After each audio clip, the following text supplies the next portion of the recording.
किसी ने बड़े कमाल की बात कही है, जितना अंगूठा मोबाइल की स्क्रीन पर फिराते हो, यदि उतना ही अंगूठा माला फिराने में लगाया होता तो आज जीवन कुछ और होता। नमस्कार, मैं जितेंद्र कुमार आज आपके लिए एक छोटी सी कहानी लेकर आया हूँ। ये कहानी एक गुरुदेव और उनके दो शिष्यों की है। गुरुदेव जहाँ पर रहते थे, जहाँ उनकी कुटिया थी, उसके पास ही एक बहुत बड़ा तालाब था। गुरुदेव सुबह के समय उस तालाब के किनारे भ्रमण करने जाया करते थे, घूमने जाया करते थे। एक दिन सुबह के समय गुरुदेव तालाब के किनारे घूम रहे थे, तभी गुरुदेव ने तालाब में देखा कि एक बुगला मछली को पकड़ने का प्रयास कर रहा था, मछली को खाने का प्रयास कर रहा था।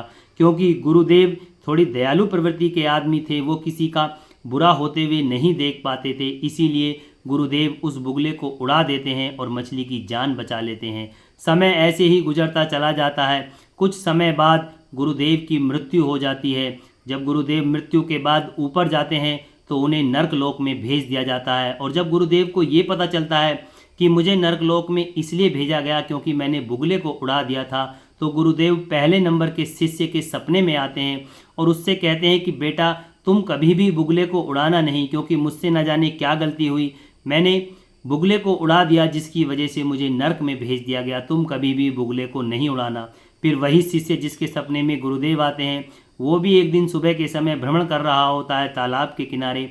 उसे भी वही सीन देखने को मिलता है कि एक बुगला मछली को पकड़ने का प्रयास कर रहा होता है, मछली को खाने का प्रयास कर रहा होता है। तभी उसे गुरुदेव की वो सपने वाली बात याद आती है, इसीलिए वो शिष्य बुगले को नहीं उड़ाता और वहाँ से चला जाता है। समय ऐसे ही गुजरता चला जाता है। कुछ समय बाद उस शिष्य की भी मृत्यु हो जाती है और मृत्यु के बाद जब वो ऊपर जाता है तो उसे भी नर्कलोक में भेज दिया जाता है, क्योंकि उसने बुगले को नहीं उड़ाया था। इसीलिए अब बचा होता है दूसरे नंबर का शिष्य, और जो पहले नंबर का शिष्य मर चुका होता है वो ऊपर से आकाशवाणी के माध्यम से दूसरे नंबर के शिष्य से कहता है कि भाई, तुम बुगले को उड़ा देना, क्योंकि मैंने बुगला नहीं उड़ाया इसलिए मुझे तो नर्कलोक में भेज दिया गया, लेकिन तुम जब भी तुम्हें कहीं बुगला मिले तो उसे उड़ा देना।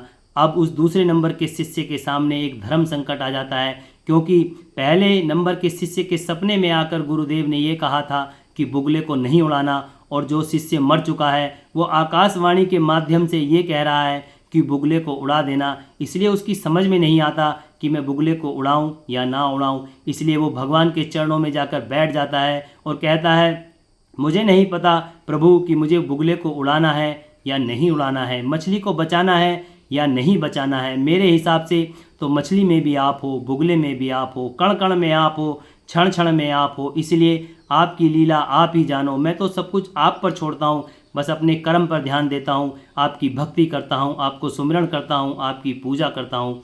ऐसे कह देता है वो भगवान से। और ऐसे ही धीरे धीरे समय गुजरता चला जाता है। फिर दूसरे नंबर के शिष्य की भी एक दिन मृत्यु हो जाती है, और जब वो ऊपर जाता है तो उसे स्वर्ग लोक में भेज दिया जाता है। ये सारी घटनाएं नारद मुनि देख रहे होते हैं। नारद मुनि भगवान के पास जाते हैं और कहते हैं, प्रभु, ये कैसी लीला है आपकी।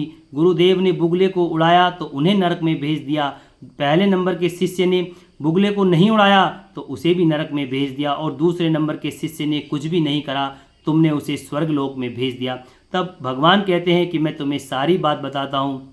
जब गुरुदेव ने उस बुगले को उड़ाया तो वो बुगला कई दिन से भूखा था, भूख के मारे उसकी जान निकली जा रही थी। यदि वो उस मछली को खा लेता तो उसकी जान बच जाती, लेकिन गुरुदेव ने उस बुगले को उड़ा दिया जिसकी वजह से वो तड़प तड़प कर मर गया। इसीलिए बुगले की हत्या गुरुदेव के सराय, इसलिए उन्हें नर्क लोक में भेजा गया।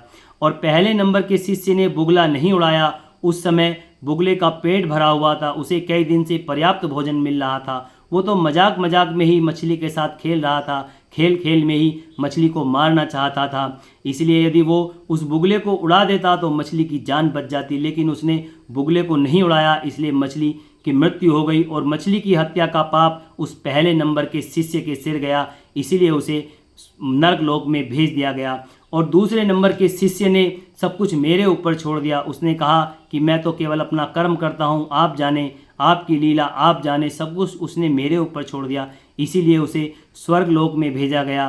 तो दोस्तों, इस छोटी सी कहानी का सार यही है कि जाहे विधि राखे राम, ताही विधि रहिए। अर्थात हमें केवल अपने कर्म करने हैं, अच्छे कर्म करने हैं। जो भी कुछ है भगवान के ऊपर छोड़ दीजिए, उसकी लीला वही जाने, उसे क्या करना है क्या नहीं करना है। आपको कुछ नहीं करना, केवल आपको अच्छे कर्म करने हैं और केवल अपना कर्म करना है। भगवान सब कुछ अपने आप करेगा और आपके साथ हमेशा अच्छा ही होता चला जाएगा, अच्छा ही होता चला जाएगा।